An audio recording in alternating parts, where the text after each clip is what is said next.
Good evening. This evening, it is most appropriate to extend what is now a universal greeting of peace. Salam alaikum. My name is Rosetta Dera. I come from the Office of Equity and Diversity. And this is a wonderful collaboration between my office and Teresa Gritano. And this year we've had a wonderful opportunity of sponsoring some of the coolest people to come to the University of Scranton, if I may say so myself. I was asked to kindly remind all of us to take out a little handheld, noisy gadgets and turn them either on vibrate. If you're a doctor and you're on call, we will excuse you. Otherwise, just put them on silent or vibrate for the sake of our speaker so that we can get through. Thank you again for being here tonight. Thanks for the faculty who encourage the students to attend. Thank you, students, for being here. And I know that exams are coming up soon and Thanksgiving is around the corner and everyone is thinking about what to do and so on and so forth. So thank you so much for being here. Where were you on the morning of September 11th, 2001? I know exactly where I was. I had just prepared my teaching materials for an ESL class when I heard the news. Prior to that morning, my students were as diverse in their ethnic and cultural backgrounds, their national origin, personality, interests, ambitions, full of dreams for themselves and their children. That morning, they all became Muslim and Arab. Prior to that, my students had been full of hope and adventure and humor. That morning, they became self-conscious and precocious. Just over a century ago, W.E.B. Du Bois posed a provocative question in his classic, The Souls of Black Folk. How does it feel to be a problem? Now, Moustafa Bayoumi asks the same question about a new problem group in the United States and relies on 7 young Arab Americans to provide that answer. Moustafa Bayoumi is a professor of English at Brooklyn College, City University of New York, where he teaches courses in post-colonial literature and writing. His writing has appeared in the New York Times magazines, The Guardian, The National, CNN.com, the London Review Books, and other places, and he has been featured in the Wall Street Journal, the Chicago Sun-Times, and on CNN, Fox News, Book TV, and National Public Radio, and many other media outlets from around the world. His book, How Does It Feel to Be a Problem? Being Young and Arab in America, published by Penguin, won an American Book Award and the Arab American Book Award for nonfiction. The book has also been translated into Arabic by Arab scientific publishers. It is available for purchase in the back for those of you who would like a copy, and Professor Bayoumi will be on hand to autograph it for you. To present tonight on how does it feel to be a problem, being young, Arab, and Muslim in America 10 years after 9/11, please join me to welcome Professor Bayoumi. Ahlan wa salam.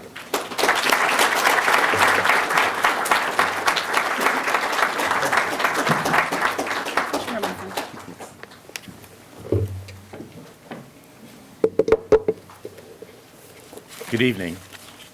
Can everyone hear me okay? Or is this a microphone? It looks like a microphone. It sounds like a microphone. But do I need to do this, or can you hear me if I just stand like here? This is fine? Well, I don't need I need people over there to tell me, not you. You're sitting right here. All right. If you can't hear me, raise your hand. No, that's an old joke. Okay, never mind.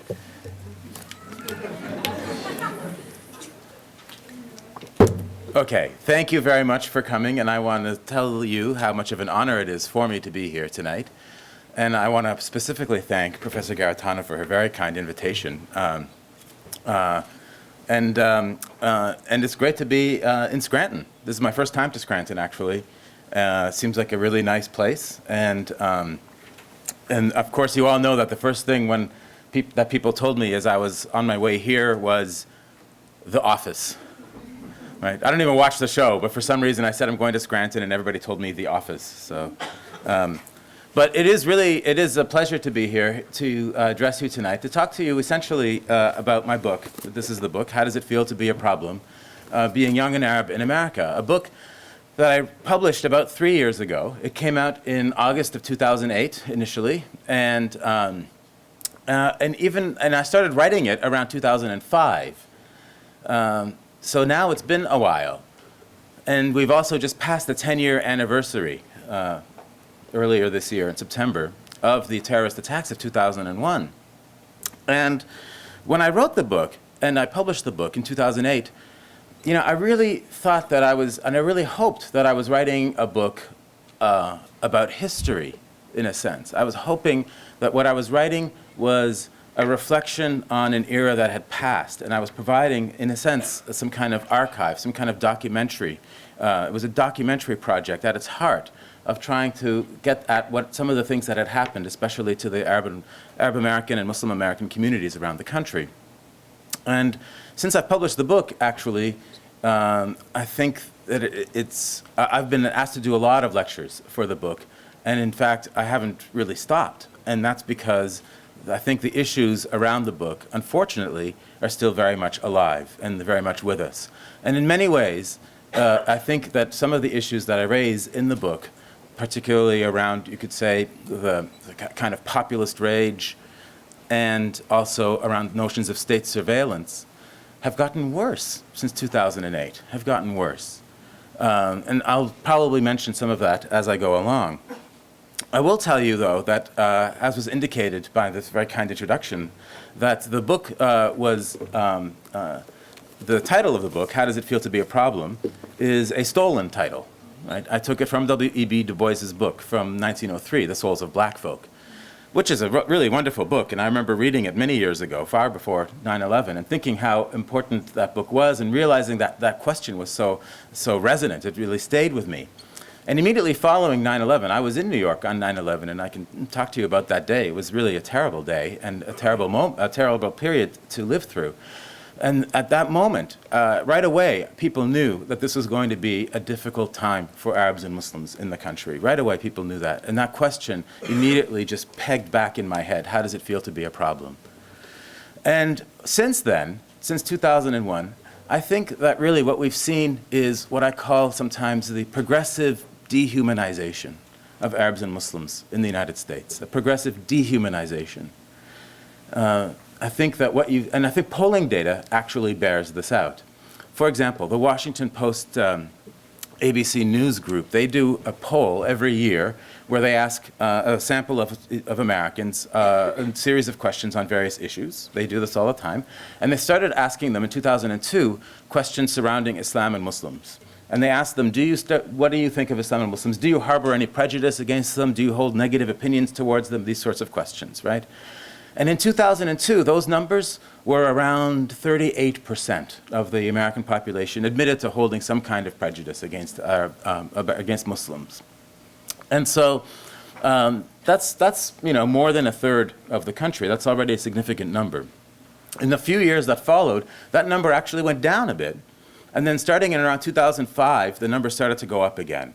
And then you will recall, I'm sure, last year when there was this frenzy around the construction of the so-called Ground Zero Mosque, which was neither a ground zero nor a mosque, but that's another story. You will recall then what was going on at that time. And they did a poll around that time too, and what they found was that the number was now around 48%. The Economist magazine did a similar poll right at the heart of the Ground Zero Mosque controversy, and their numbers came out around 55%. So essentially, we moved from a little more than a third of the population to over half, or about half of the population, admitting to holding negative opinions. And it's not hard to understand why. I mean, we've lived through 10 years of a lot of warfare, a lot of mistrust. We've lived through periods of very stereotypical representations in the media. We've lived through all kinds of law enforcement strategies that were specifically directed, like special registration, specifically directed to Arab and Muslim communities and to people who come from countries that have large Muslim majority populations, which increases a sense of anxiety, really, against the whole population. Because once the government says that it's okay to go after this group of people, then that group of people is immediately made suspect, really, in the eyes of the general public. And so I don't think it's that hard to understand where this notion of this progressive dehumanization actually comes from. But as somebody, who has grown up both Arab and Muslim, I'm here to tell you that we are actually human, right? And it's a big problem. How do you counter the growing cultural hostility against your very existence in the country where you live? So that, to me, became a pressing question. And I thought, well, I want to try to do something about this. What can I do about this? And I thought that the best way for me to attack this problem, as I saw it, was to engage in a project of what essentially is rehumanizing a population that I feel has been increasingly dehumanized. How do you rehumanize a population that has been dehumanized? Well, I thought that the best way to do that would be through telling stories. Real stories. Stories of real people in a real place. I think that part of the problem with stereotyping in general is the fact that stereotypes exist in these gross abstractions, right? It's easy to be able to stereotype people when you don't actually know who they are specifically. In fact, one of the interesting sort of correlated data that comes from the same survey data that I was just talking about, in many of these different surveys, they'll also ask people, have you ever met a Muslim before? And the numbers are quite low in terms of the American population that's actually met a Muslim. But then they can correlate those answers to people who have hostility towards Muslims. And what they find, actually, is that the numbers go way down. For those of you who have actually met a Muslim, it's much harder for you to hold that sort of base grudge against them. In a way, it's a no-brainer, really, right? And yet, at the same time, it's a big issue. It also illustrates, I think, the importance of media culture, because most people then are getting their information about Muslims and Islam from the media. In fact, not maybe 2 months ago or 3 months ago, Brookings Institution, which is this think tank, very centrist think tank in Washington, did a similar kind of survey. I'm not going to talk about surveys all night, just in the beginning, right? But they did a similar kind of survey where they were talking about American attitudes towards different political groups and ethnic and religious groups. So they had a big section on Muslims and a big section on Mormons, right? Two similarly related in some ways groups in the country right now. And actually historically too, if you look at legal cases, but that's a whole other topic. And what they found was that the Americans who thought that they understood, the Americans who were the most hostile, who believed that Islamic values were at odds with American values, were those Americans who got most of their news from Fox News. Yes, surprise, surprise. I'm not exaggerating. This is what came out of their very centrist survey data. And in fact, what they also found was those same Americans who got their news from Fox News about Islam and Muslims also reported that they themselves felt that they knew the most about Islam. Right? Also not surprising, perhaps, but perhaps troubling as well. I think we should think about that. So I thought, well, how do you escape this kind of, media escape? And I thought telling stories would be a good way of doing that. I come from a literature background. I'm very interested in novels and reading, and I think storytelling is very important. And what I was trying to do was an attempt to try to get at the very heart, I think, of what a story actually is. Telling a story is a very political act. I think telling a story can be a very political act, because at the heart of telling a story and hearing a story means that you have to be able to let go of who you are and enter into somebody else's experience when you're hearing a story. You know what it's like when you're reading a really great novel that you just can't put down? It's like you forget who you are for that experience and you're entering into somebody else's life. It has the possibility, really, of breaking down an identity politics, and opening up the windows of empathy, And so that was really an attempt, the sort of philosophical attempt of what I was trying to do. In fact, Jean-Paul Sartre says something similar about the notion of storytelling as being a way of transcending identity in his work, What is Literature? And that was really what I was trying to get at. And so I knew that I wanted to tell stories, that storytelling was going to be at the heart of it. And I also knew then, as I was trying to think through my project, that if I wanted to rehumanize a population that was being increasingly dehumanized, if I wanted to do it through storytelling, what I really also had to do was figure out exactly how I was going to limit what I was trying to do so I could do it responsibly. And I wanted to do that by fixating on one place alone, one specific geography. I didn't want to talk about the United States as a whole country. I thought it would be better if I talked about life in one place instead, the specificity being a way to counter all the generalities of stereotyping. In a way, if you locate your project in one place alone, I felt, then you also understand the kinds of rhythms of daily life. You understand the ways in which life is lived, rather than it just being told to you in a way. Right? And so I thought, okay, I thought that was a good idea. I came up with it, but I thought it was a good idea. So I said, okay, let's see. Which place should I choose? And I chose Brooklyn, New York. Why did I choose Brooklyn, New York? Well, for one thing, I live in Brooklyn. So I don't have to travel for my research that way, right? Another thing is I like Brooklyn. I mean, Brooklyn's a pretty cool place. I think Brooklyn is great. I mean, how many people here have ever been to Brooklyn, New York before? That's respectable. Okay, that's a good number. Although you really should get to Brooklyn. I don't know why you haven't gone to Brooklyn yet. But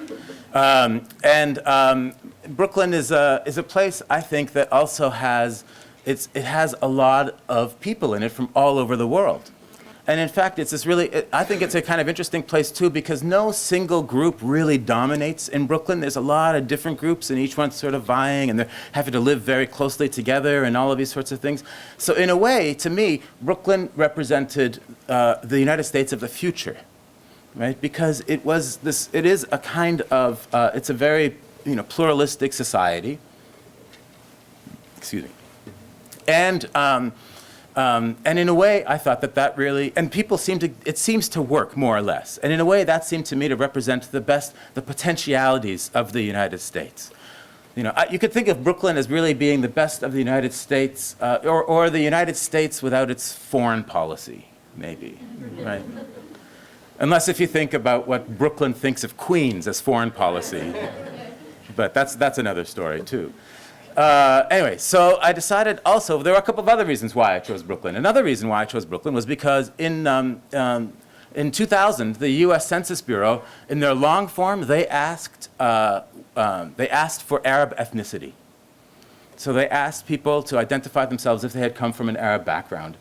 And so we have an official count from the United States Census on the numbers of Arab Americans in the country. And according to that official count, the one city that has the highest number of Arab Americans in the country is New York City. And the one borough that has the highest number within New York City is Brooklyn, right?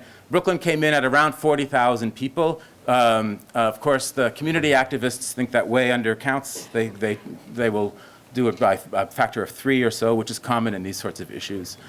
But Brooklyn, by the US Census Bureau's figures, has the highest number of people. That's not concentration, right? Because if you go to Dearborn, Michigan, then you're going to find a much, much higher concentration. But the numbers in Dearborn are, at least official numbers, are a little bit smaller, also depending on the way the borders are drawn, than in Brooklyn. So I could at least claim that Brooklyn has the highest number of Arab Americans as well. So that was another reason.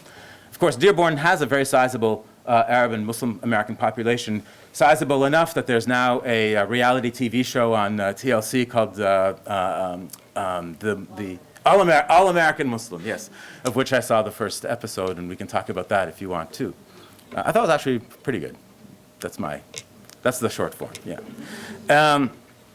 And so those were some of the reasons why I chose Brooklyn, and probably the last reason why I chose Brooklyn was also because Brooklyn has its own literary history, right? And so I was really wanting to write a kind of literary journalistic book. It was an attempt to try to think about American history, American literature, within the long view, and something that's very current and topical at the same time.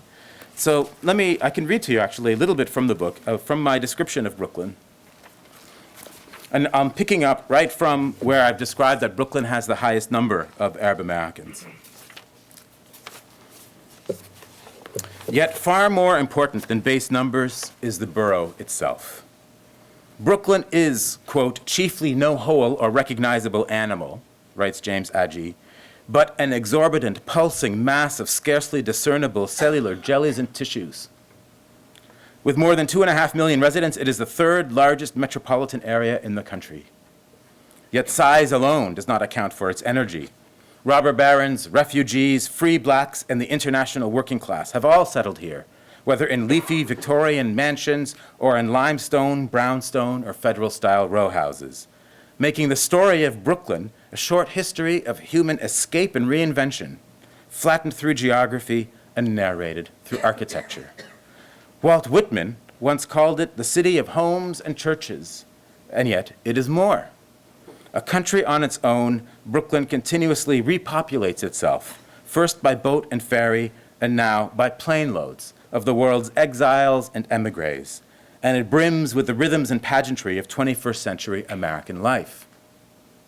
Today, Brooklyn is Prospect Heights with its late-night barbershops, all fabulous hair and atomic white light at 12 a.m., or Coney Island, a seasonal experiment in radical democracy held in a riot of colors and soundtracked to amusement park songs.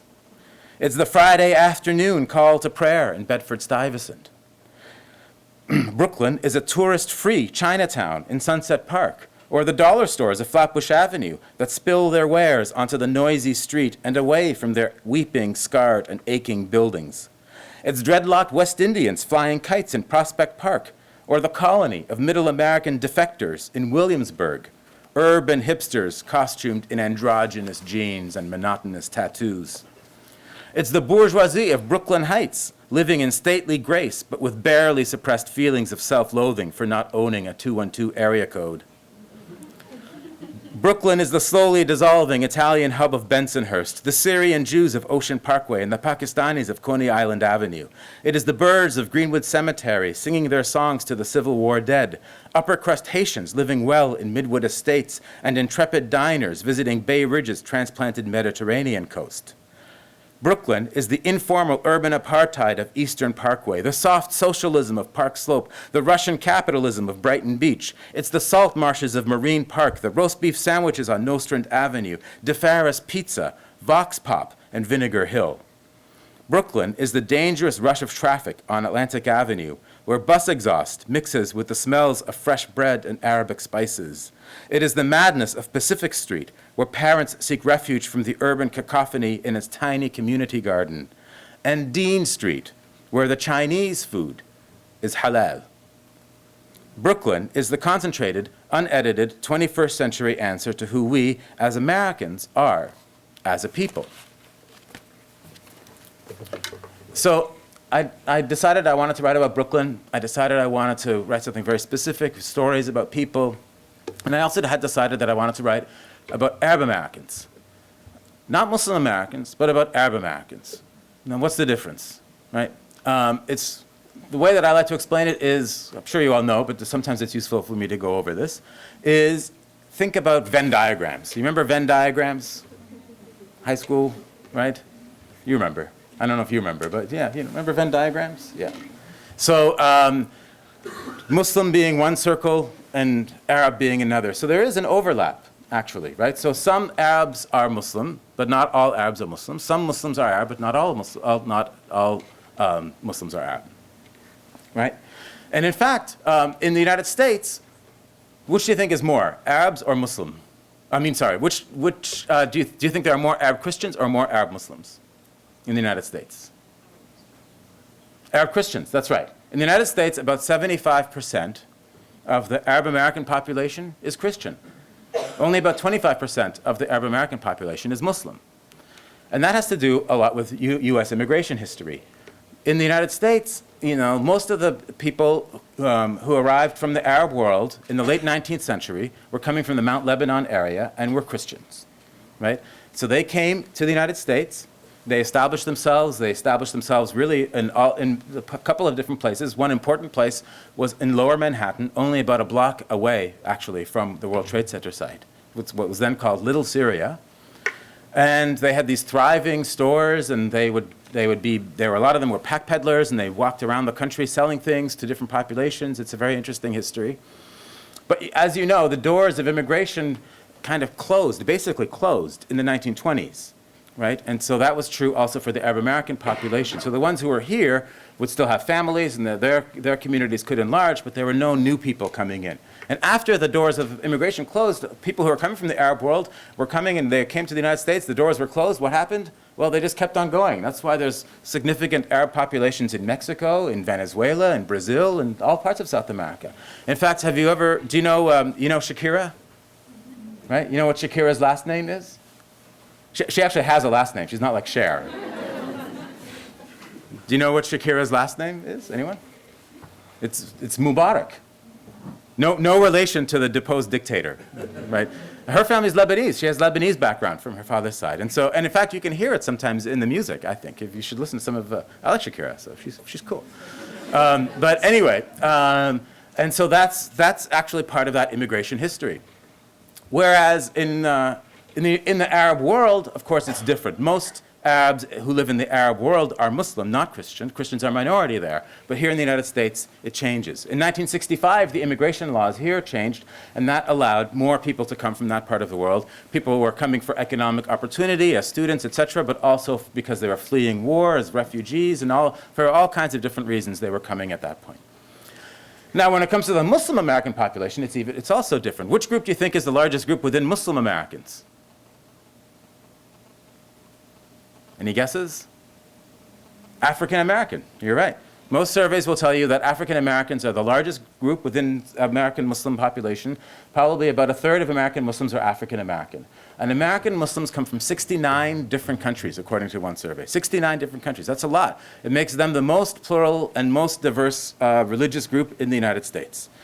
And their history is very complicated. It comes from all different parts of the world at all different times. And in fact, the history of Islam in the United States predates the United States. There were people who were enslaved from Africa, brought to the United States, who were Muslim in faith. They were in the United States, in the southern part of the United States when that was Spain. They were here even before. There was colonial America. Then there was colonial America. They were here during colonial America. Historians have looked into this. They found that there are sizable numbers of African Muslims within the American slave populations. In fact, there's a great book from quite a while ago by a man named Peter Wood called Black Majority, where he's looking at Charleston, South Carolina, at the state of South Carolina.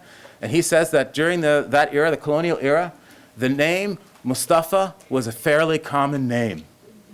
That's my name. I was surprised when I read that, but that's this long history. And so it becomes complicated to, I think, talk about Muslims as a whole in one way, in one project, because their histories of arrival and departure and all of these things are very, very complicated. And I would say, if I were to say to you, who's the most famous Muslim American, before 9/11, if I asked you that question, that would be easy. The answer would be Muhammad Ali or Malcolm X, right? It still might be the same, but it illustrates, I think, but it may not be the same now. And I think that also illustrates how the idea of the Muslim, prior to 9/11, in the United States general imagination, was associated with blackness, with black culture. And after 9/11, somehow it's being associated with immigrant culture and the immigrant threat. Both have been threatening in American culture in different ways. So that's one constant, but it's interesting to think about that shift. So I decided, instead of writing only about Muslims, because I thought was too complicated a project for me, so I thought I would instead write about Arab Muslim Americans, that one group, because they're the one group that was really in the eye of the storm today, right? And then I do have one story from an Arab Christian in the book, and that is also in a way showing that there is this religious diversity within the community, although I do tell you, as I mentioned in the introduction to the book, that there are more Arab Christians than there are Arab Muslims. So I had decided upon that, and I decided that I was going to write about young people, because it seemed to me that that was inherently interesting, to write about young people. Young people are always when you're young, you're always trying to figure out who you are. You're trying to find your place in the world. This is true for all young people, right? In fact, it's true still for old people, but old people don't tell you that. Old people are still trying to figure out who they are. But anyway, but I think that's inherently true for young people. And so I thought, how interesting as a project would it be to think about young people as well? Because young Arab American Muslims after 9/11. Because it seemed to me, too, that it is a more difficult phenomenon of trying to figure out who you are when you also have the hostility of a culture basically coming down on you. So I had set these sort of parameters around my project, and I thought, okay, now I'm going to go ahead and do it. So how did I go ahead and do it? Well, first thing I did was I called up my friends and I said, listen, I want to write this book. I want long, good, rich stories because I want to tell these stories about people. How can I do it? I don't know really much else about the book except I know the title. How does it feel to be a problem? So I wrote the book from the title forward, right? Which is, by the way, not a good way to write a book. But anyways, so I did that, and I thought, I was hoping I would get some feedback from that. Soon word got around. I asked my friends and asked them to ask their friends, et cetera, and they did. And then word got around. At one point, I got a phone call from somebody, and he said, hey, you the guy writing the book? I said, yeah. He goes, oh, this happened to me on Thursday, right? And it's terrible what happened to him on Thursday, but I wasn't writing a book about Thursdays. I wanted long, rich stories that I could hang chapters on. And so I kept on looking, and I was asking my friends, and they were asking their friends. And I also went to different organizations. I went to mosques. I talked to imams. I talked to the religious leader in a mosque is an imam. I talked to community organizations. I talked to legal groups, and trying to ask them what are their, what stories do they know that's out there, et cetera, et cetera. And I was making some headway. I remember one afternoon too. I'd gone to a mosque, and I'd talked to the imam beforehand, and so I'd known him already. And I was always a little bit nervous going to the mosques and going to the community in one way. Because even though I myself come from an Arab and a Muslim background, I live in a different part of Brooklyn than in Bay Ridge, which is sort of the heart of the Arab Muslim center, right? So I still feel like I'm sort of coming in as an outsider. And at this point, as there is now even more, there was a lot of law enforcement scrutiny and a lot of journalists just sweeping by, looking for something and walking away. And so the community was a little bit tired of all of these things and suspicious because you have all of these spies and informants within the community. So I was always afraid that I was going to be considered suspicious too. So whenever I went to talk to people, I went armed with my articles. I'm like, look, you don't have to suspect me of anything. Look, I've written these things. I'm on your side. And so I remember one day when I went to talk to one of the imam, when I went to Friday prayer one day, and then afterwards, the imam there sees me, and he says, oh, Moustafa, I want to talk to you. I said, okay. He goes, meet me in my office upstairs. I have to talk to some people down here first. So I went upstairs, and I was waiting, and I'm waiting, and I'm thinking, what's he going to tell me? Either he's going to give me a really good story for my book, or he's going to tell me to get lost because he doesn't trust me. So I'm sitting there, and I'm waiting, and I'm waiting, and I'm waiting, and then finally, he comes in and he opens the door and walks right by me and sits down at his desk and then pulls out a drawer from his desk and finds a little book and opens it up and starts flipping through it. He goes, ah, yes, here it is. Let's see. She's 30 years old. She has a master's degree in chemistry from Denmark. She lives in New Jersey and she's Egyptian. Do you want to meet her?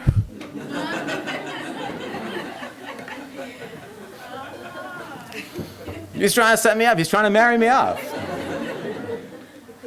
So I said, no, thank you, But I thought that was a good sign, I wasn't married at the time. I'm married now, but not to her, actually, by the way, to somebody else. But I thought that was a good sign. And then not a couple of weeks after that, I was talking to another one of the community leaders, and he said, oh, by the way, we're driving in his car. He's driving me home after we've been hanging out for a while. And he said, oh, by the way, Moustafa. I said, yes. He said, the FBI called. I said, oh?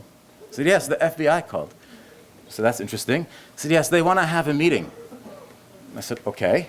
He said, yes, they want to have a meeting just with us, the community leaders. They have this little federation called the Arab Muslim American Federation. So just the community leaders. He said, no press, no community members, only the FBI and the community leaders. I said, that sounds interesting. And he said, do you want to come? I said, yes. Right? It's good material. It has a lot of potential. So I thought, okay, this will be great. So he picks me up. This happened a few days later. He picks me up, and then we drive down there. It's held in the Muslim Youth Center down on Bath Avenue in Brooklyn, right, in Bensonhurst, Brooklyn. And this is an old converted Italian banquet hall. And that's now the Muslim Youth Center. So it's like, mirrors on all the walls, and like this big chandelier hanging almost to kissing the ground, right? And but now all it's used for like, prayers and like judo and Arabic lessons kind of thing, right? And so we get there, and there's like this stream of NYPD walking through. It look like from a distance, it would look like an ant stream of NYPD, right? And then after them come like NYPD, the New York Police Department, NYPD with the windbreakers that say Community Affairs next. It's like those are like the nice cops, right? Because they have the windbreakers. So then they walk through. And later on, I learned that, this is because Mark Mershon, who was the head of counterterrorism in New York at the time, was coming to the meeting. So he's like a really big deal, right? So they had to make sure that everything was secure and everything. So it's like, okay. And then they let us in. So then we go in, and then the FBI agents come up. So we're waiting there, and then they come up. And I have to tell you, I have never met anyone from the FBI before. And they look exactly like they do in the movies. They're like these tall white guys, with these crew cuts and these blue suits, and they shake your hand really hard and repeat your name. Hi, Moustafa, nice to meet you. And you're like, hi, And they all had these blue suits on, except there was one Moroccan agent with them who had a brown suit. I'm not kidding. I don't know why. He's wearing a brown suit, the rest of them are in blue. And only later did I realize, well, they look like they're walking straight out of Hollywood to me, but here they are looking at the community, and it's a bunch of older businessmen, but they all have accents, and some of them have darker skin, and they're like, they have immigrant ways. We have an imam with us who's wearing like imam clothes, and being very imam-ish the whole night, and we probably looked like we walked out of a movie to them, too. And so then everyone sits down, and there had been a table set up in the middle of the room, but the table was just a bunch of tables put together in a big square.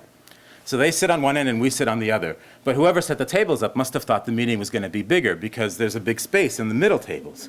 So then the community leaders are all on one side, and then they start talking to each other in Arabic, and they're saying, why are they so far away? I don't know. They shouldn't be so far away. No, of course not. We should be closer. Yes, we have to be closer to them. So all at once, the community leaders stand up, push the tables out, and move towards the FBI. FBI guys are all like, whoa.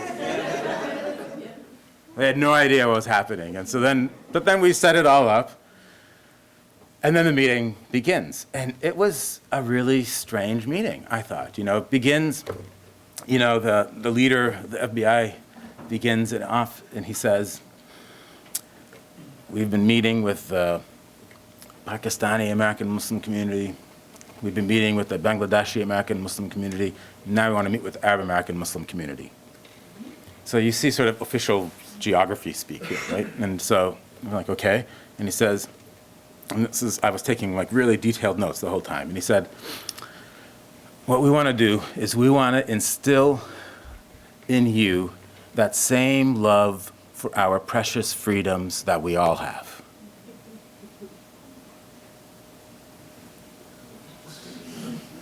What? It's a little condescending, at least, right? So, okay, people are being polite, so they nod, yes, okay. And then he says, so first let's start off. We want to know, and also, this is like, you're talking to a bunch of successful lawyers and businessmen and doctors and people who have built multicultural America, basically, for the last generation. Who's he to tell us, what values of whatever, right? And so there's that. And then the next thing, then he says, so we want to know if you will condemn terrorism in front of us. Okay. So everybody, what are they going to say now anyways, right? Not that they don't, but what are they going to say? No? No. So everybody does, goes through this like charade. And then he says, okay, now we want to hear, what would you do if somebody was going to commit a terrorist act in your community? Would you report that person? So again, everybody goes and says, yes. And then they get to the imam who says yes, but he gives this long Quranic reason, and it becomes like this very imamish answer that goes on for like, a little too long and everything. But yeah, everybody does and whatever. But it was just this weird sort of disconnect between what the priorities were. So the next things, the community leaders then say, after the FBI finishes, they say, well, we also have issues. And the FBI say yes. And so the community leaders say, well, for example, so we want to tell you about our issues. Like, for example, charitable giving is way down in our community because people are afraid to give money. Because they're not clear if they give money, if that's going to be, and that money ends up somewhere, who knows how, that's going to be construed as material support for terrorism, and then you'll be labeled as a terrorist. And so people are afraid of that. So community giving went way down in the community, and this is a new immigrant community generally that depends a lot on, these are small communities that depend a lot on charitable donations by the congregants, etc. So they're suffering from this. So they explain this to the FBI, and the FBI says, oh, yes, okay, yeah, that's a problem. Okay, well, let's see. We can work with the Commerce Department, the Office of Foreign Assets Control, maybe come up with something, make it more transparent. Okay, we'll get back to you on that. Okay, fine. So then they say, well, another problem that we face is the no-fly list. You've heard of the no-fly list, right? It's like 500,000 names, like that. Ted Kennedy passed away. Was on it at one point as well, right? I mean, it's just like this, it's out of control, this no-fly list. And Arabic culture is a rich and beautiful culture, and it has a lot of diversity in it. But the one place where there may not be a lot of diversity is in the names. There's a lot of repeating names in Arab culture, and so it's easy to get construed as somebody else. And so somebody from the community was explaining and said, a lot of our people in the community can't fly because their names are on this list. And so the FBI, this is honestly the answer that the FBI gave. They nodded their heads, and then one of the FBI agents then said, yes, yes, yes, we know it's a problem. The only advice I can tell you is try to get to the airport early.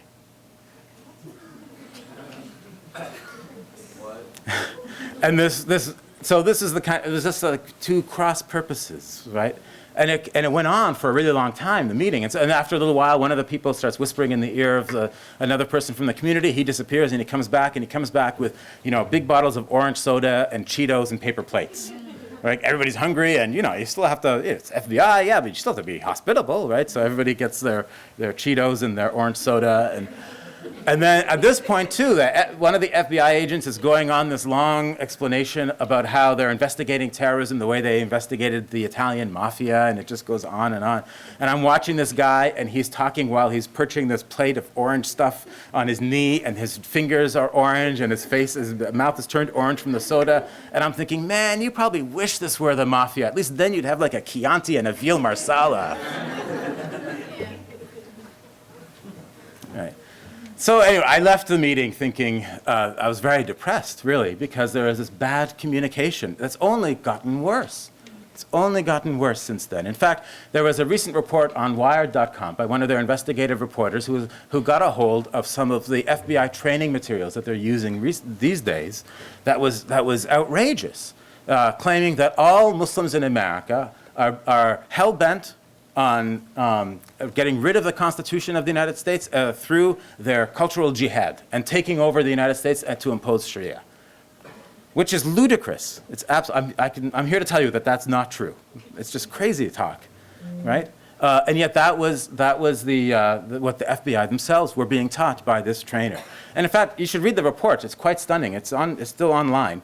If you read the report too, he'll tell you that in the same training materials, the FBI are trained that Muslims, for their jihad, will use things like, and this is in the report, immigration and lawsuits. Immigration and lawsuits. That's crazy talk, right? Immigration means that's the way that you're trying to close your borders and say that Muslims are dangerous. You're trying to say that any Muslim who comes in then is a threat. If you're teaching the FBI that Muslims are using immigration for jihad. That's crazy talk. And lawsuits, well, lawsuits, like it or not, lawsuits is the way that you have speech in this country. That is a way of political speech. So if you're then saying that lawsuits are being used by Muslims in order to take over the government, what you're trying to do really is silence Muslims from having their claims heard, right? And not only that, recently the Associated Press has been doing a series of reports about the New York Police Department too, and how they are in fact engaged in this wide-scale racial profiling effort and working closely with the Central Intelligence Agency. I would encourage you to read those reports as well. The Central Intelligence Agency has lent out people to work inside the New York City Police Department in order to establish what they call the demographics unit, which is a part of the New York City Police Department that is spying on Muslims in New York City. It's outrageous. The Central Intelligence Agency is forbidden by law, barred by law from spying on Americans, right? And yet this is taking place right now. So this is what I'm saying when I'm saying things have gotten, I think, worse. In the meantime, though, my project was actually getting better, right? I had found people through my various networks, and I had gotten their stories, and they were willing to participate in my stories as well, and to participate with me, for me to tell their stories. So I'll give you a sense of some of the stories that I wrote about. So the book starts off with the story of Rasha.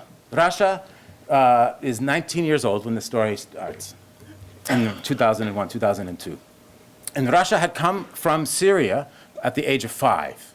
So basically, she'd spent her whole life, the biggest bulk of her life in the United States, and been educated in the United States.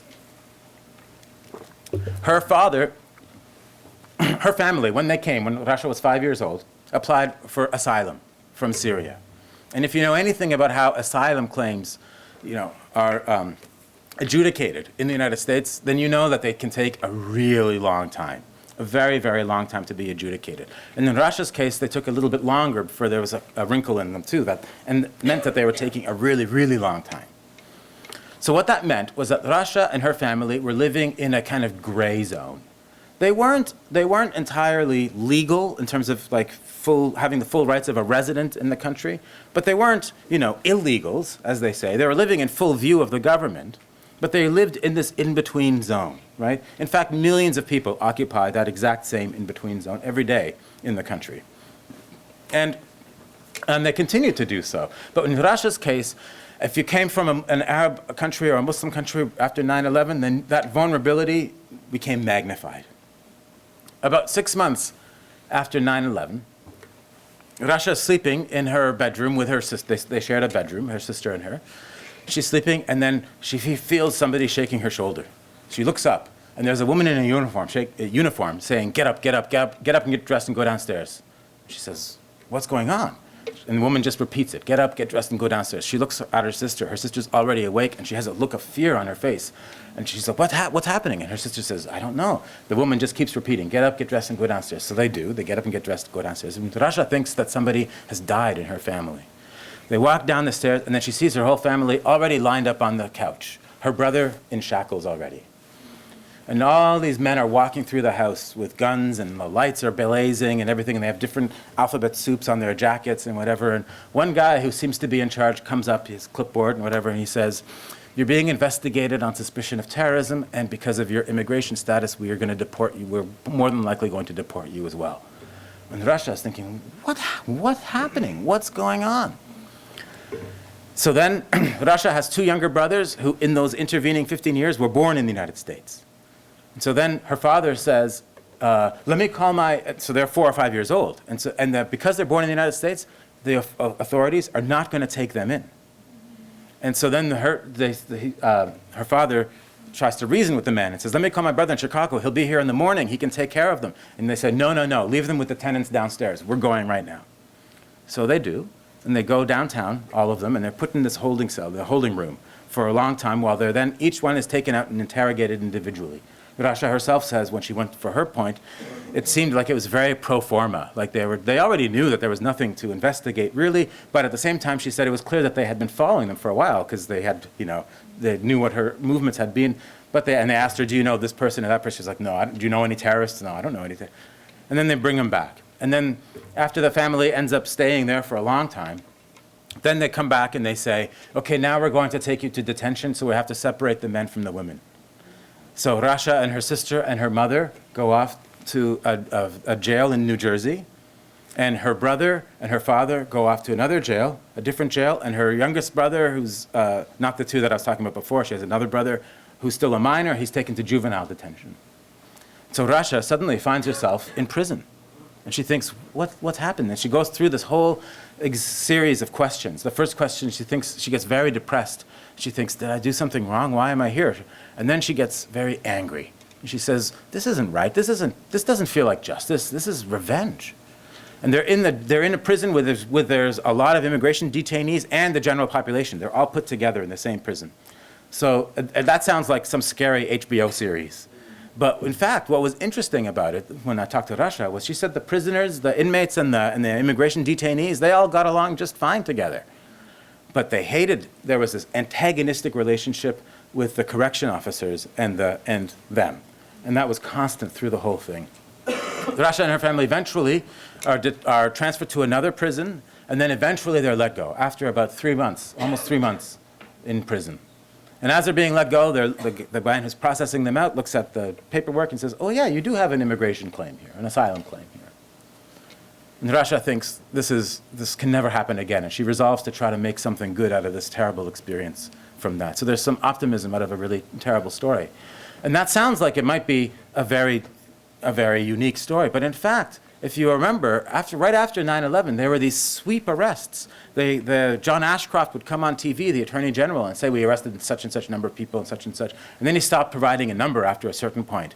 The number was over 1,200, but the actual number of people who were arrested is probably much higher. Years later, the Justice Department's own internal auditor did an investigation of these arrests and found that they were mostly baseless, based almost entirely on nationality alone, and that the people should not have been held for as long as they were held, and that they were held on average 80 days. And Rasha and her family were held almost exactly that same time period. There's two differences between them and Rasha's family. One, Rasha's was a family. Most of these were young men. And two, because she's a woman. But nevertheless, that experience of those sweep arrests, that had a big impact on the community. And I wanted a story like that for the book because I thought that story had to be registered and put and recorded for what had happened after 9/11. After I tell the Rasha story, I tell the story of Sammy. Sammy is Arab American Christian. He grew up in Brooklyn. His mother is Egyptian, his father's Palestinian. And he went to high school, and then he went to a year of college. He thought college was boring. He didn't know what to do. One of his friends joined the Marines, and that when you join the Marines, I guess you give all of the recruiters all of your friends' phone numbers. So one day a Marine recruiter calls him up. And he says, hey, Sammy. He says, yes, why don't you join the Marines? Come on, join the Marines. You know, it's fun. You get to travel the world. You get to meet all kinds of girls. Come on, join the Marines. So he goes down and talks to the man who's really slick, and Sammy thinks, yeah, this is a good idea. So he goes, and then he signs up right then and there. And then he goes home, and then he tells his family. So he tells his mother, and she freaks out. She's like, oh, no, Sammy, what are you going to do? And his father says, good, it'll make a man out of you. And he goes off and he does basic training, which is the most frightening thing in the world, he said. It's more like Full Metal Jacket than Jarhead, he said. And then he has a few months in between before he starts what's called Marine combat training. And he has to take an overnight bus to go for Marine combat training down in Paris Island. So then he gets on that overnight bus. And do you know when he got on that overnight bus? On the night of September 10th, 2001. If you joined the military before September 11, you didn't think necessarily that you were going to go to war. But if you joined after, then you know that you are. Suddenly, everybody knew that they were going to war. Sammy's mortality just started manifesting itself, and he was thinking about all of these things. He even at one point went to his COs and he said, I can't go to war because, I'm Arab and I can't fight against my own people. And they said, nah, you're Christian, they're Muslim. And they didn't buy that excuse. And so then he ends up actually fighting 2 tours in Iraq. And the interesting thing about Sammy is he said to me, I'm not like all those other Arab guys. I don't constantly listen to Arabic music. I'm not always talking about going home to the bled, to the homeland over the summer. I only date Puerto Rican girls.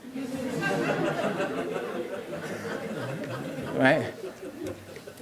And then he goes off to war. And while he's there, he has this really interesting relationship with his commanding officer. Because he has some Arabic skills, his commanding officer, instead of sending him off to the translators, which would have been procedural, keeps him because he thinks it'll be a good resource for him. He becomes the driver for his commanding officer.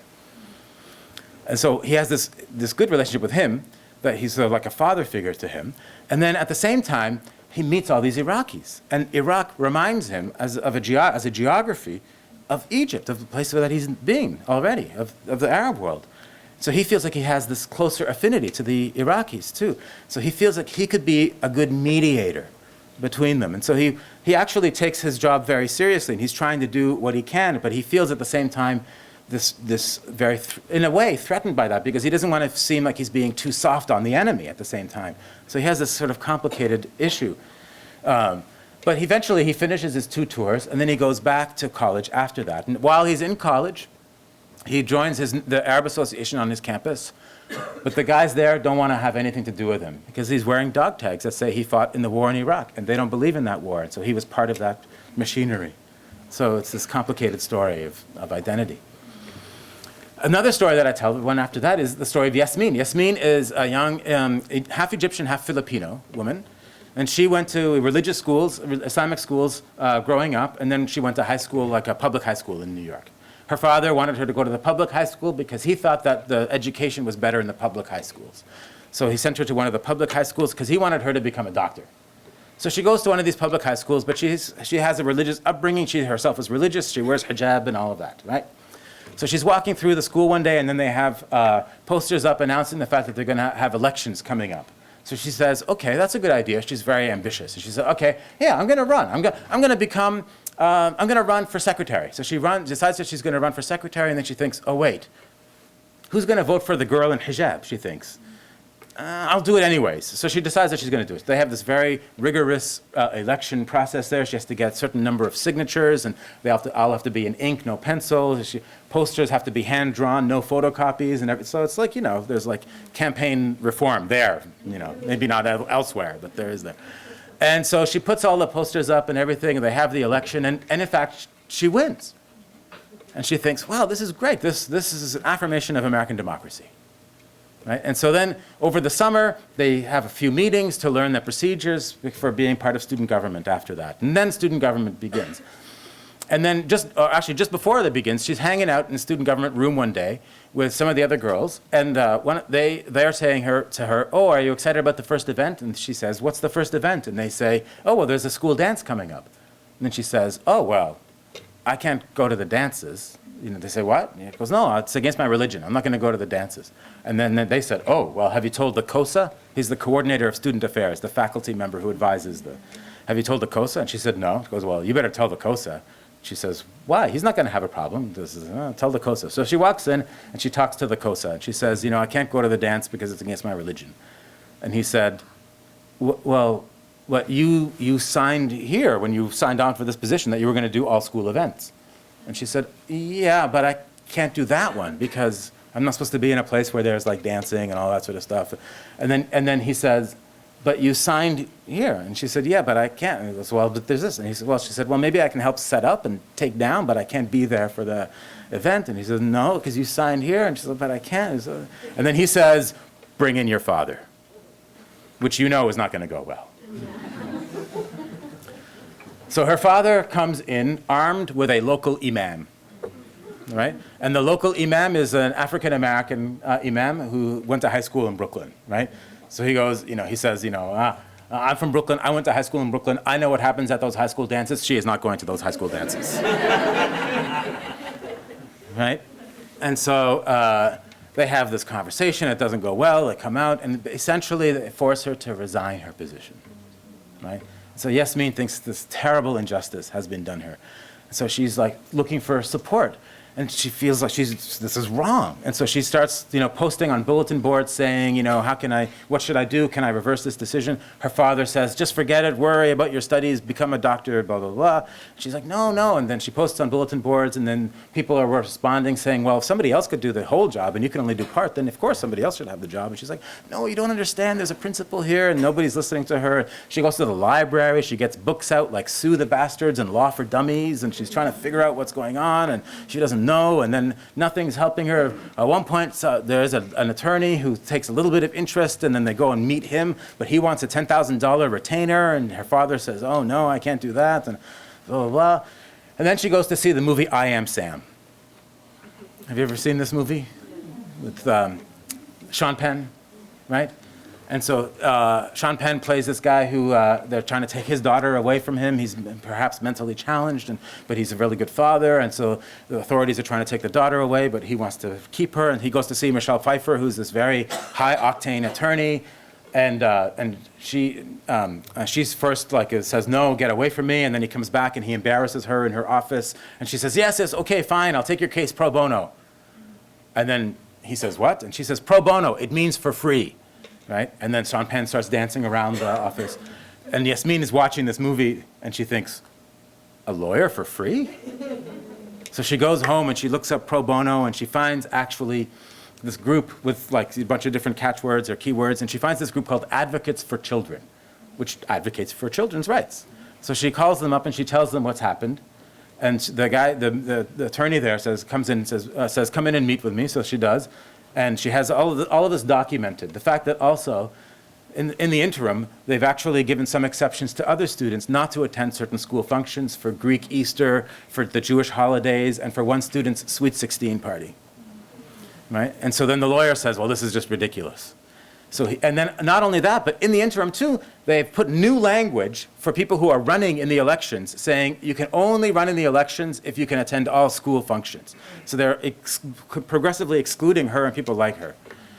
So the lawyer calls up the school and threatens a lawsuit, right? And the lawyer is actually a very good lawyer who I've since met since writing this book, and now actually he is the attorney for the Manhattan Borough president, and the school caves immediately. Right? And so they changed their language. So this means that Yasmin can actually now run for office again. So she runs for president, because now it's that amount of time has gone by. So she runs for president of her high school after all of this. She runs against the most popular guy in their high school. She runs against like the Bill Clinton of her high school, right? And I won't tell you how it turns out, so you buy the book over there. And then just tell you briefly one more story. Which is the story of Omar. I'll tell you Omar's story. Omar is half Chilean, half Palestinian. And it's interesting that both Omar and Yasmin identify more with their Arab side and their Muslim side than their other side. They still have an identification with both, but they tend to identify more with the one. And Omar was a communications major at school, at his university, and one point, one of his father's friends was connected with Al Jazeera. You know Al Jazeera, right? The news network, the satellite news channel that comes out of the Arab world. And so Al Jazeera has a UN branch, a UN division, a UN office. And so at this point, Al Jazeera was looking for interns. And so she had told Omar's father, who said, oh, why don't you apply for this? Or she told Omar, actually, why don't you apply for this? So he does. So he applies for this job. He's a communications major, and he gets it. This internship, for his 3-month internship at Al Jazeera.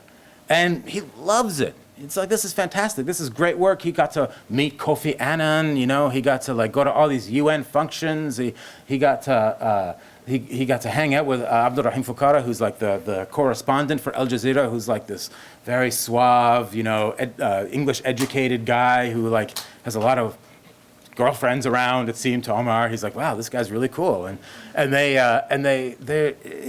learned everything about how to run an interview and a press conference, and it was just really interesting work. And Fukara had given him the responsibility to do a couple of stories, produce a couple of segments, so he was doing a lot of really great work. And meanwhile, too, there was a New York Times reporter hanging around the community at the same time. And Omar was showing her around as well. So he had all these connections in the media sphere. So he was about to graduate, and he wanted to get married.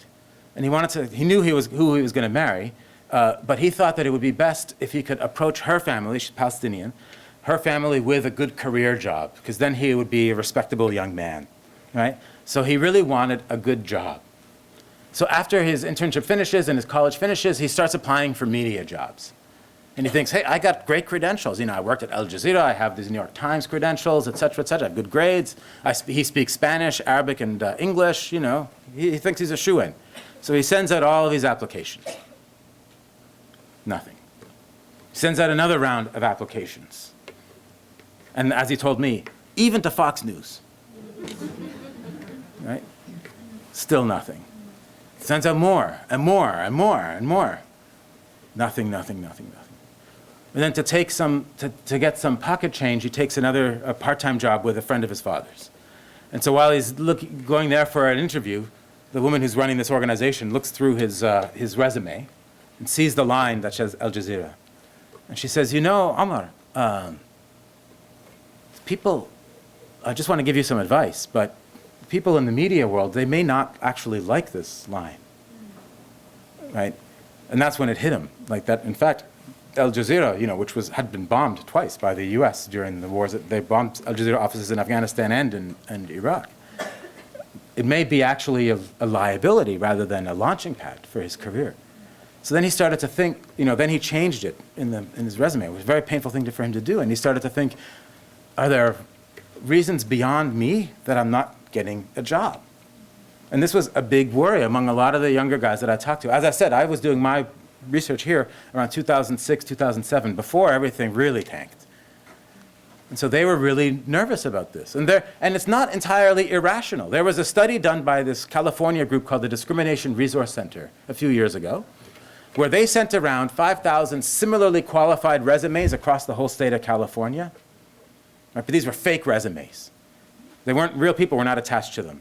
But they all had the same qualifications, but they had different names. And the names had been test marketed beforehand. So they wanted to see who had the best chance of getting a job, right? Because the names, you could tell which ethnicity through the name, et cetera. So you had the best chance of getting a job if your name was, what do you think? Heidi McKenzie. And you had the worst chance of getting a job if your name was Abdulaziz Mansour. So it's not irrational that Omar and his friends would have this concern. But at the same time, I thought what was interesting was that they didn't really want to believe it either, because it's something that's then outside of their control. So they were always, a lot of them were sort of hovering back and forth. Is there sort of employment discrimination out there, or is it just me? And so I'll just end by reading a section from the book, which is describing a paragraph or two, which describes Omar's feeling around this. I'm sitting with him in a hookah bar, like a shisha club, The research for this book was very difficult, by the way. And we're talking about this. And so he's telling me about this. He says, I ask him why he's not getting a job. He says, I don't know, it's strange. And then he talked about his cousins. Fadi works for Royal Jordanian Airlines. My cousin Ayad works for the New York City Construction Authority. I have friends who work in banking, who work on Wall Street, and they all have much more Arabic-sounding names than I do. So I don't know. It's a hard philosophy to build on. He looked around the cafe before continuing. The only reason John Alpert found out he was blacklisted, because Omar worked also beforehand with another group, with the journalists who had used to work for NBC News and then didn't after he aired this report about Iraq. The only reason he was blacklisted, I'm guessing, he found out he was that so many friends in the media industry told him so. High producers in NBC who told him you can't work for us, because it was obvious. But for me, it's different. I would never know until I see the papers. I don't have any kind of pull. It's this emotional bump. I could see Omar figuring it all out, vacillating between different poles of responsibility. My father says it's actually not true, that I'm being psychotic. His father's a mental health professional too, by the way. What reason does your father give? The recession, he said right away. That's something I also kind of believe, the bad economy. Then he talked about a career in media again. However, I spoke to Iman about it, Iman who had initially got him the contact to Al Jazeera. Iman told me what Al Jazeera means to the outside world. He paused again. Now, he said, suddenly smiling, I think Al Jazeera is kind of responsible for getting me a job, to tell you the truth. And that's where Omar is now, in a place shared with many others like him, a place where you just don't know how much power to attribute to contemporary prejudice. You know it's out there, but that doesn't mean that it has landed on you. And then you start thinking that maybe you have become paranoid. What is maddening is the not knowing. It's like lying in your bed at night and hearing a mosquito buzzing in your ear. You swat at it in the dark, convinced that you've hit the tiny beast. But just when you believe it's gone, the buzzing starts again. After a while, you no longer know if the sound is real or if it's just stuck in your memory. So you lie there, awake and blinking into the night, knowing that either way, you've lost sleep. Thank you.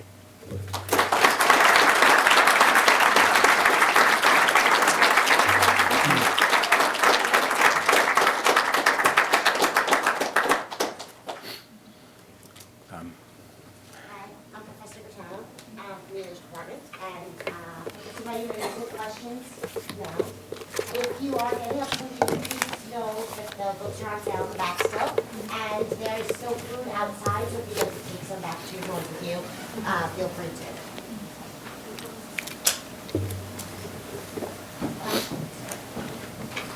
Yes. I mean, how do you think the whole is Obama a Muslim thing has resonated or changed backwards into this? Yeah.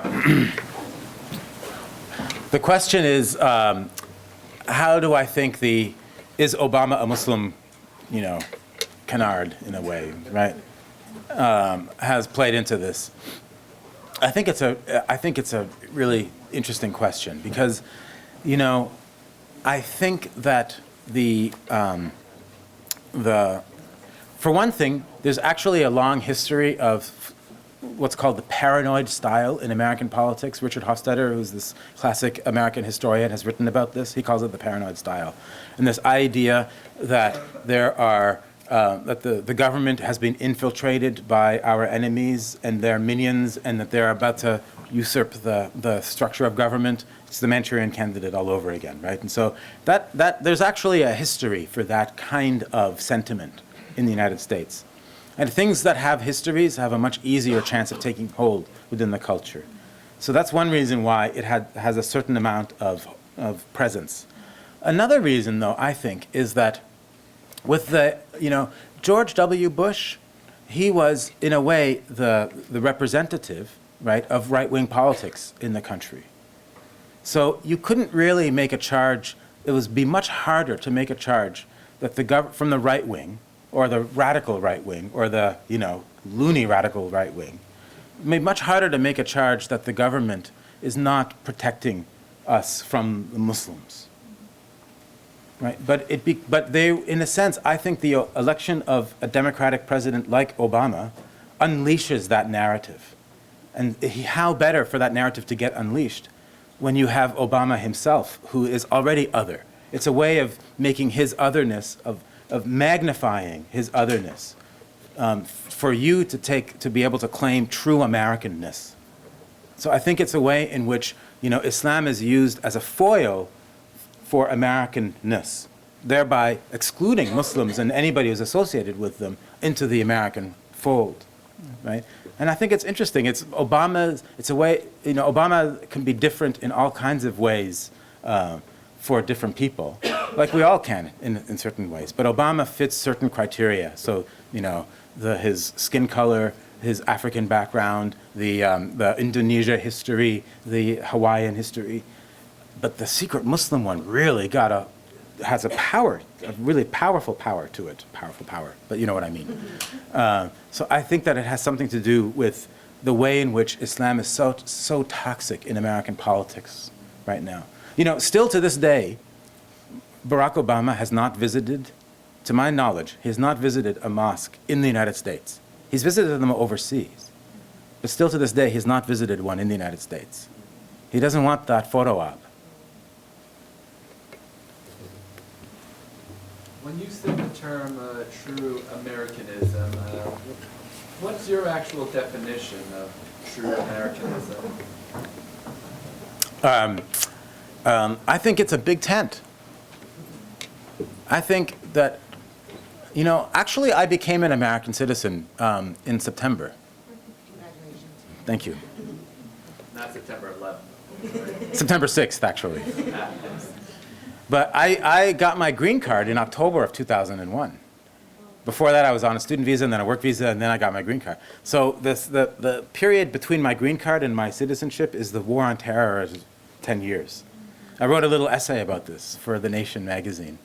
So you can check that out if you're interested. But, and I was thinking, why did I become an American? And, I think part of the reason is because I actually do believe in the Bill of Rights and the rights of all people who live in the United States. Because the Bill of Rights is a very important document, I think, in the United States, because it protects the people, not Americans. It protects the people.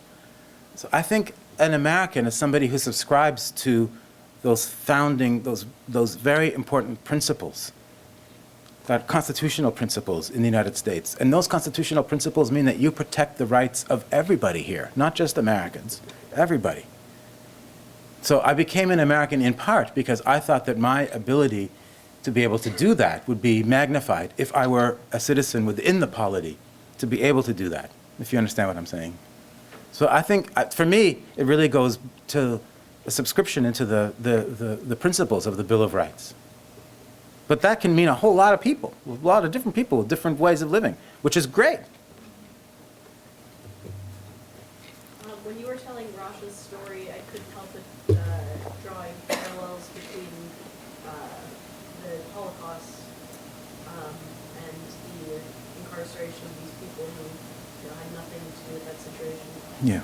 Do you think that the rest of the American people, non-Arab Muslims, are kind of sitting by and watching this happen and not saying anything as much like what happened in Germany the second year? Yes and no. And I think, of course, one should say that there's no comparison in terms of scale or, yeah, right. Or like on many levels, they're not comparable. But I think the point that you're looking at, I think, is this idea of being a bystander to history in order, when you see an obvious injustice, because then who knows where it could, it's the slippery slope argument, who knows where that could go, right? And I think that's a very interesting and important question to address. And I think that one of the things that I found during the research of my book was that although there was a fair amount of, sort of scrutiny and pressure and weight coming from the federal government and law enforcement and all of these things, there was significant pushback from civil society. So groups like Advocates for Children, groups like the Center for Constitutional Rights, groups like the ACLU, Human Rights Watch, and Lawyers Committee for Human Rights, and Amnesty International all wrote long reports on that. And I think that that's really, really important to emphasize. That there is, in a way, it showed that there was still, there was a lot of health in the system because there was pushback. And they wouldn't have been able, they could have gotten away with a lot more. There's a book by a New York Times reporter, Eric Lichtblau, that's called Bush's Law. And in that book, he reports that when they were first meeting the cabinet, Bush's cabinet, and one of the things that they wanted to do, it was only the INS chief at the time, Ziegler, who said no. One of the things that they wanted to do was to do house-to-house searches in Muslim-majority neighborhoods and go through and just round people up. And then the INS commissioner said, we still have something called the Constitution in this country. That's the line from the book. It's worth looking at. And I think that it would be a lot harder, it would be a lot easier to do those things if civil society did not push back. The group Center for Constitutional Rights is the one that put a lot of those lawsuits challenging Guantanamo detentions. Otherwise, who knows what would happen? I mean, of course, it's still terrible that Guantanamo is still existing. You have people there for more than 10 years now who are incarcerated with no charge levied against them. That's a crime, I think. But I think that it's important to recognize the ways in which civil society did mobilize. I actually have two questions. One is, have you personally felt prejudiced against yourself in different areas of your life? And my other question is, are you aware of people, young Arabs, that may be changing their names or otherwise trying to Americanize themselves so that they are not confronted with prejudice?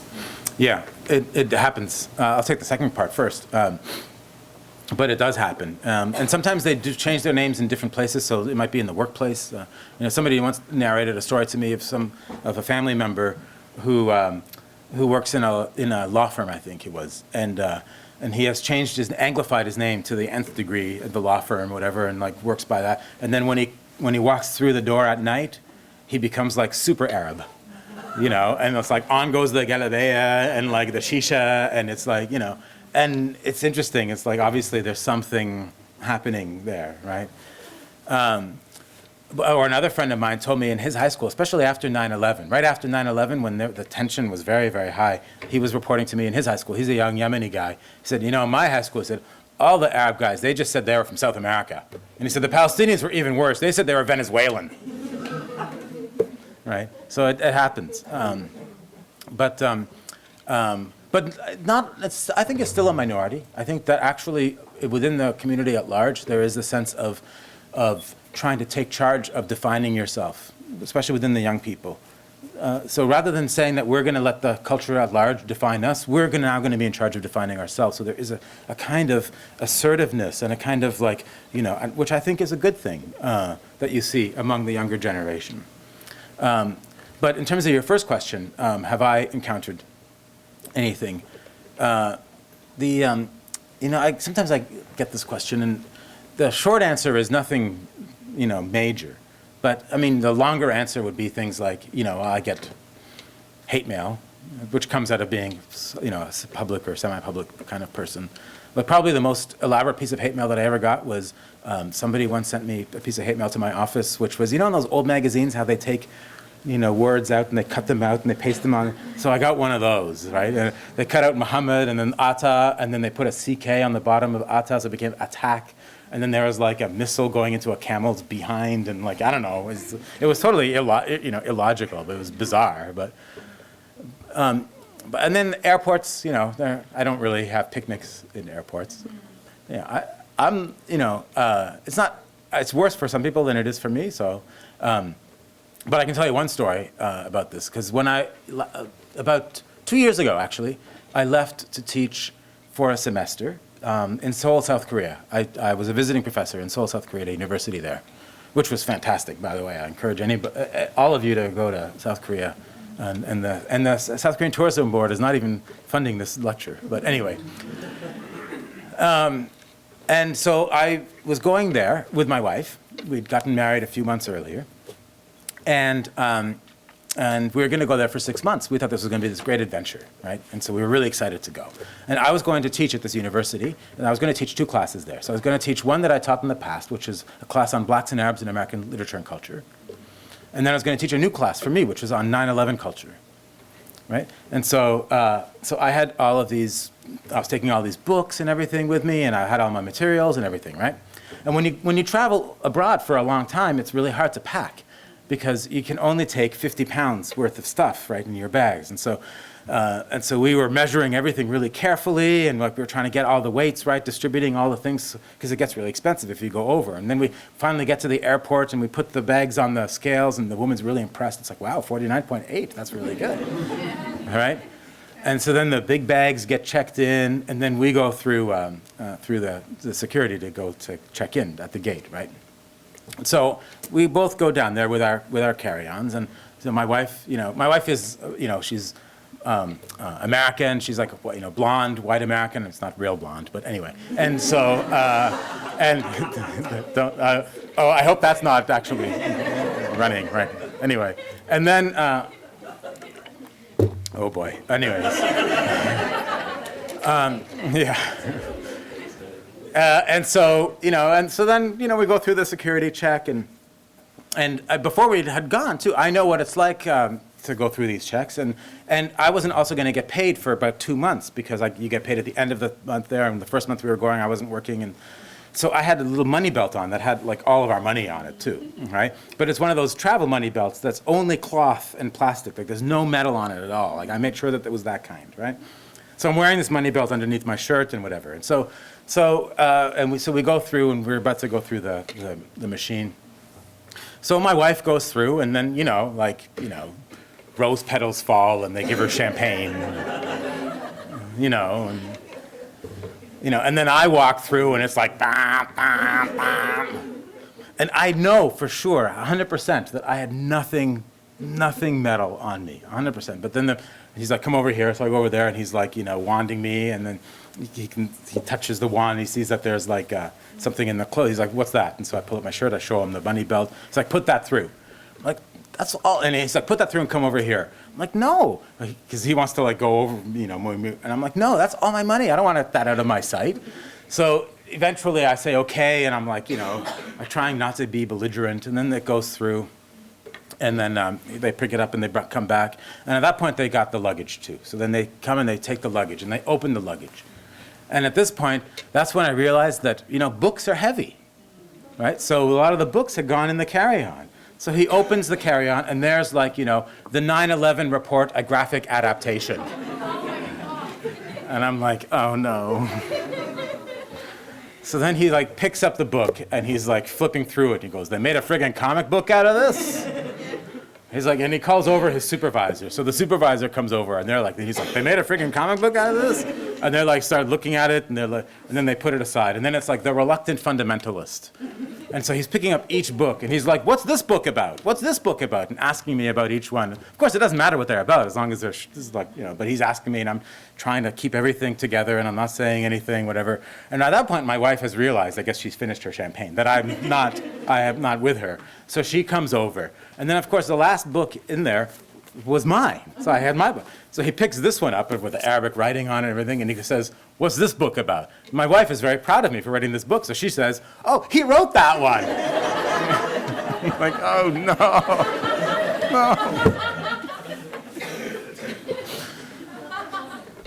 So, I mean, eventually, you know, we got through, but that's just one example. Many people have gone through much worse. We have time for one more question. Now, clearly there's like prejudices against Arab Americans. Now, besides perhaps boycotting Fox News, like, what are possible solutions to changing people's minds? Yeah. Yeah, I think that, you know, I don't watch Fox News. That's not really, I mean, maybe it is part of the issue. But there are many other things I think people can do, too. For one thing, I think it is important that there be a lot of communication between different people in general. So I think understanding who we are, all of us, you know, I mean, and, you know, Muslim comes in a lot of different varieties of religiosity, let alone ethnicity, too. So we have this idea that Muslim means this or that, and that's also not true at all. And so I think that there's a way in which if you were to go and visit with other people and, like, you know, make some efforts to try to get to know people who are not like you, just in general, it doesn't have to be about Arabs or Muslims. I think there's this way in which it's very easy for us to find groups of people who are very similar to us. It actually could be a good project nationally if it was like, you know, go get to know somebody who's not like you day, you know? I think that's not a bad idea. So that's one. I do think that one of the things that this current situation brings up is that there is a relationship between foreign policy and the domestic affairs, and the domestic affairs of minority groups in particular, that could only become exacerbated in the future in the more globalizing world. So I think it's important that we try to work towards a more equitable foreign policy. That's a kind of national political project at the same time. And then, you know, I think that also in terms of representation, I think it's important that we see more types of people from, you know, that part of the world or from that faith group on television in more, or in the films or in books or, you know, and in all kinds of roles too, that they don't just have to play, you know, Arab or play Muslim. That's, you know, that's better than just playing terrorist, but it's only one step better. But, you know, so I started off by making a mention of that show on TLC, All American Muslim. I don't know how many people saw that show or heard about it. Yeah. I thought it was pretty good. I mean, it's obviously trying to show a lot of diversity within the community, and it's a reality TV show, so it has a certain, like, they're trying to sexy it up a little bit, you know. But it did show a certain amount of daily living, you know, of how life is just lived by people who are Muslim in the United States, which I think is valuable, because I think that there's this idea that the way Muslims live their lives in the United States is somehow fundamentally different than the way other people do, which I don't think is really true. So there's actually some more optimism there. I think that that's a good sign, that show. For those of you that are interested, Professor Bayoumi is going to today and sign copies of his book. Otherwise, thank you. Join me in thanking him, please.